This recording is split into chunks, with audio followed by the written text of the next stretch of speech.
Hello, welcome back. This is the second part of my reaction to Angelina's new single, Seventh Heaven. Um, Here I will be going more in depth of what I think, basically, if you're interested, and just an overall analysis and opinion of the song. Um, I gave a brief idea of what I thought of it in the first part, and it is quite impressive in the sense of I was listening to the lyrics again, and it's quite impressive because it's so profound for such a young person. This is the first thing when I listen to it. Okay, let me just start with the imagery. That I think that would probably be the best part, the best place to start. The imagery here, and actually the lyrics, put them together, and they sort of fit quite nicely because I get the feeling that from the lyrics that she's struggling with the idea of the business aspect of her talent and what she wants to share, the positive message, the hope that she provides, and that she would like to see things ameliorate in the world, and she wants to do that. But then there's the flip side of that, which is the business world and the corporate world. Now that I know something about, and that's a different mentality. It's to each their own type of thing, right? And yeah, so there's a struggle there, and it's a thorny struggle because she has to guide herself through keeping somewhat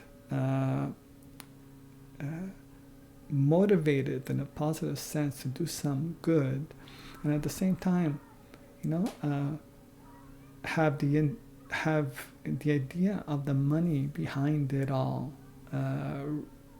dealing with that, and I'm sure there's pressures as well concerning that, because right now, I mean, her whole family, I don't know, there's a lot of people that are going to start depending on her in a sense of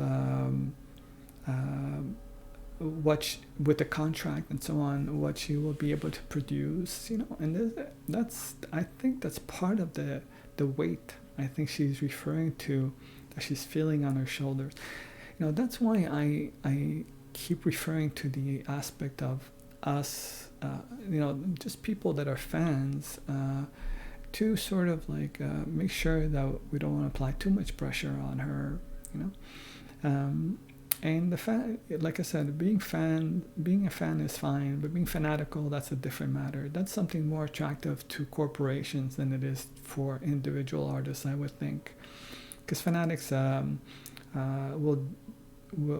they have misplaced their objectivity, and they no longer have it, and they will buy anything the corporation will provide, so, and it's not healthy for anyone. And but being somewhat a fan and being supportive of the artist, I think that's actually quite good. So so we lend our support somehow to her in some way, to help her continue her goal, which is to help the world, I think, right, at the end. And I mentioned that she's the vision that I have from the lyrics, and this is my presumption because I don't know her and I don't know exactly what's going on, but I would presume that there's a certain struggle, internal struggle, that she's having, because she mentioned that she'd like to like the person that she's seeing in the mirror. And imagine this, like she's what, 15 now, and she's basically the talk of the town, and she's in a town where right now, I guess she's in California, and talk about being in the center of, like, how would I put it, a materialism and spirituality, in the sense of slash, the two of them together. And it's like it can be quite confusing and quite overwhelming too. And there's this fundamental spiritual aspect about her, and what I mean by spiritual is this heart and soul that she has to do good, that is going to collide at times with the business side. And that's where I think her uncle's taking care of a lot of things. But there's always that that distraction there. I mean, you're probably invited to different events and so on and so on, and people are want to be with her in one way or another, and so on and so on. There's a lot of pressures, I guess, to fame, and corporations want the person to be out there and to be in sort of like become famous, because it makes money for them. So that's the one side. And it's also, but you, in the other sense, it sort of takes away from that spiritual aspect of that inner sanctum of peace and quiet, and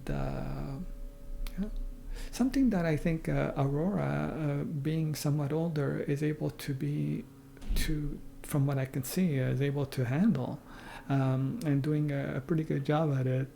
So I think being younger, there's a lot of different things that I think can be quite confusing.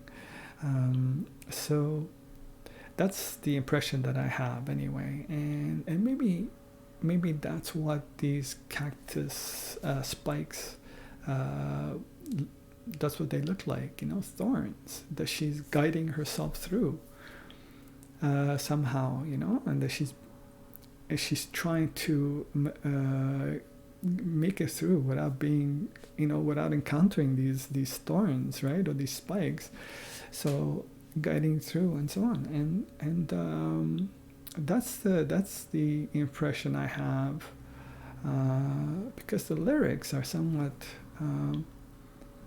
like I said, profound, and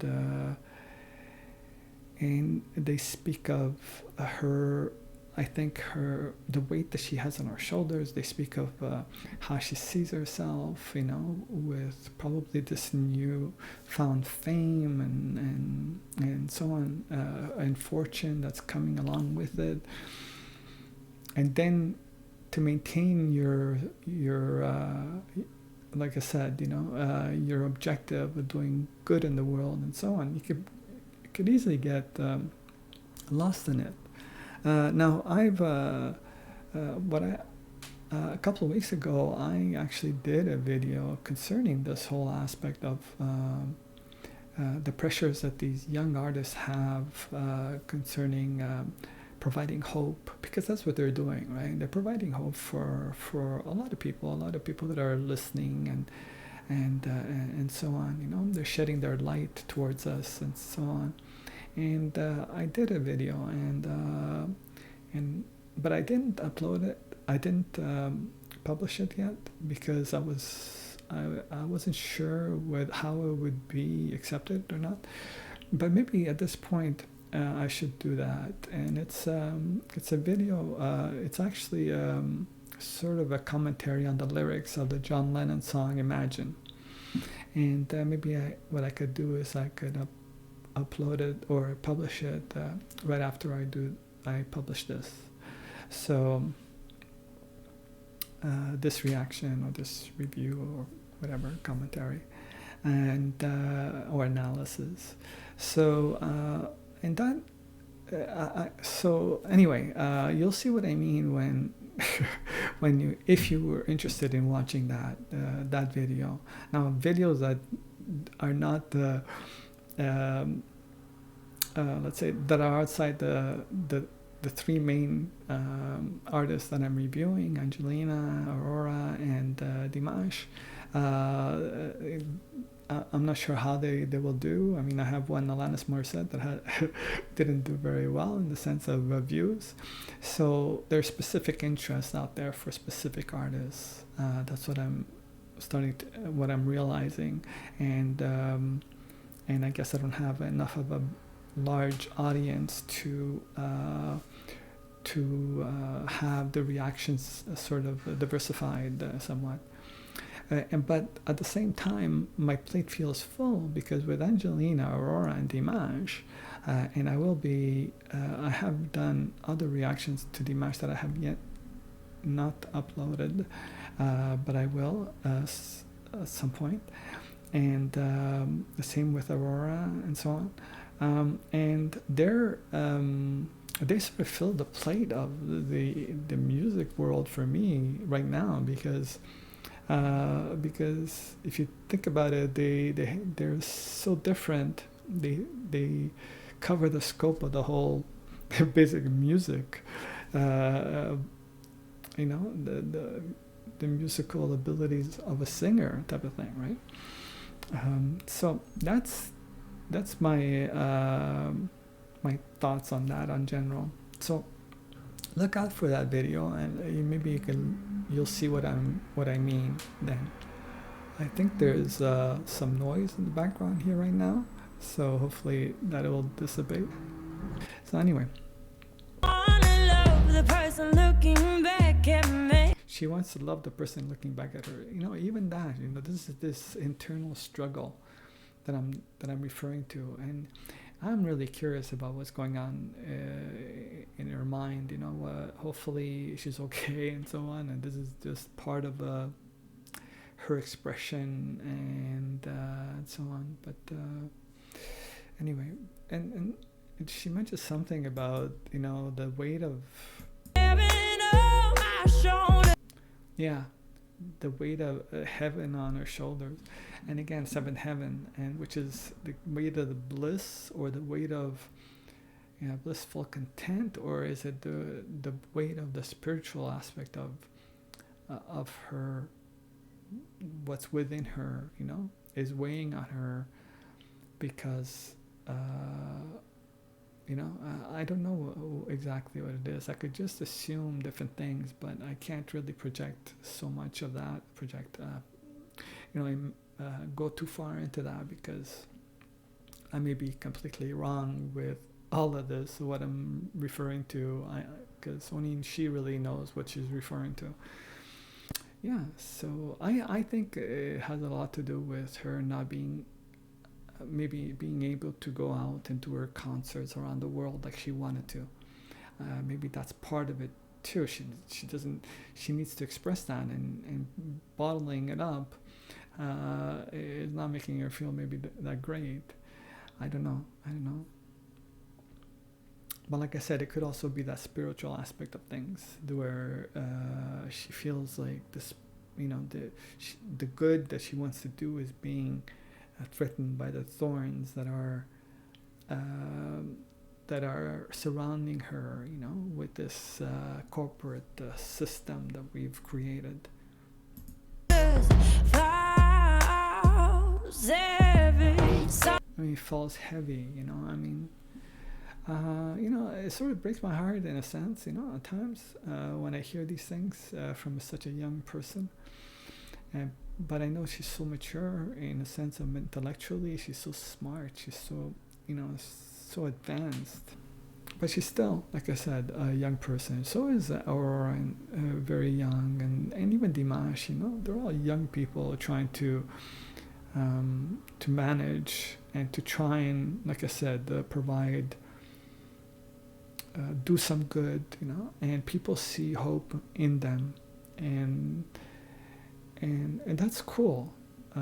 Even other people like Greta Thunberg, you know, she doesn't have the musical skills, but let's say, and she can't sing, maybe, I don't know, but she's trying to do good, and there's a lot of hope out there, you know.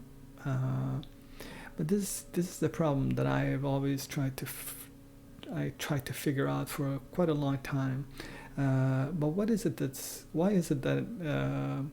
we are not able to evolve, and as a species, beyond all this self-centered activities, you know, tribal ideas and so on, and then I sort of had you know, I explored that and so on, and that's where the book finally originates from, that the idea of how change can actually occur in the human condition. And concerning her singing, I mean, that's obviously always the most incredibly beautiful. I mean, the way she writes it, there's a point here, I don't know if I can. I love that, you know. I love that she did that in A Million Miles as well. This overlay that she produces, I think she does it because it's somewhat humble in a sense to do that, because she doesn't want to just show off those long breaths like without interruptions or whatever. But so I don't know. That's the feeling I get. You know, when she overlays them, she gives that impression that it's okay. You know, like you can still hear in the background, you know, my breath and so on, but I'm bringing it back down. You know, in the same sense that she does the crescendo, and then she brings that back down to a very normal voice. You know, in a different sense. So, in crescendo in Italian means growing. You know, crescendo. You're growing, you know. So it's basically that's how she tends to do it. She grows, and then she just drops, you know. She does that so well, and plus all this raspiness, you know. She's brought back this raspiness and a little bit of a vocal fry, you know, too. But very little. So she's combined a lot of different elements of her talent, incredible talent, and something else. As for the picture, she looks great. You know, like she's it's the flowers, the roses. They're almost like stick out of the screen. You know, like 3-dimensional type of thing. Very well, very nicely done. And yeah, she looks amazing. She has this like, you know, like. Semi-serious, you know, watch me type of thing. Yeah, I think a lot of people would be doing exactly that now and in the future, and I can't wait to see more, to hear more from her. I'm sure there's going to be another version of this in one form or another. Boy, would I love to do the video of this. I mean, I don't have I'm not a video artist, but in my imagination the video would be so.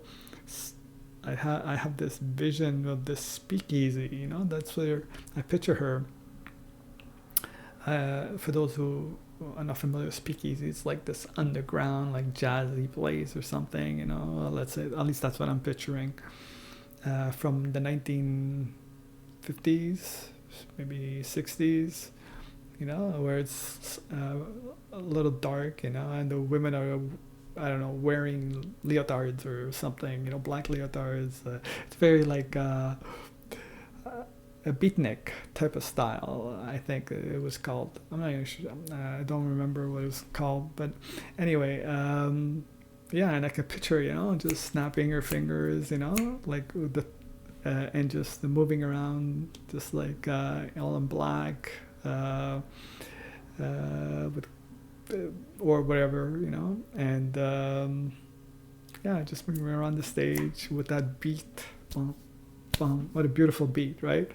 This is the first time that I noticed the beat is really, really amazing in the sense of like the way it stands out, right? I mean, listen to it just to start here. Oh, you know, it's like this.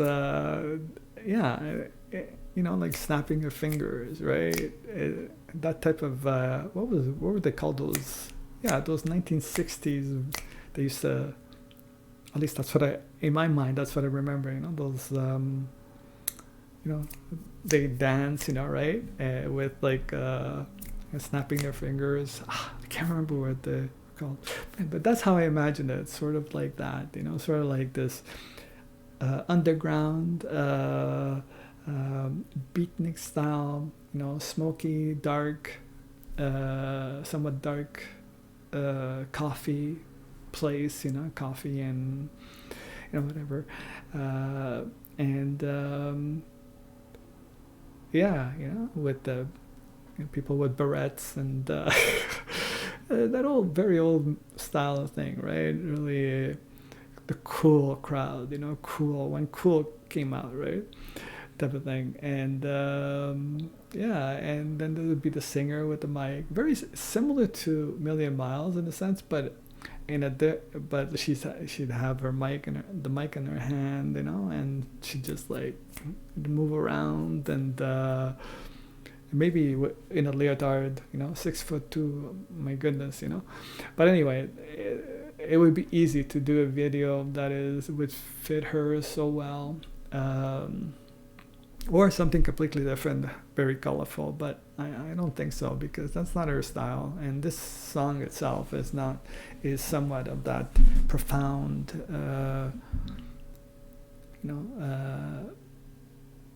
beatnik style generation, looking back, trying to change things, and then like, yeah, because we've had generations in the past, and this I will cover in the next video, Imagine, that I mentioned, that that have tried to do the same thing, right? There was a point where love was all there was, right? And there was that time of peace and love, and that was the baby boomer generation, and what happened with that, right? So, but anyway, I want to end on a positive note. Hopefully you liked what I said, and or at least found it interesting. And that's about it. Thank you very much. You have a great day. Take care, and stay safe. Bye.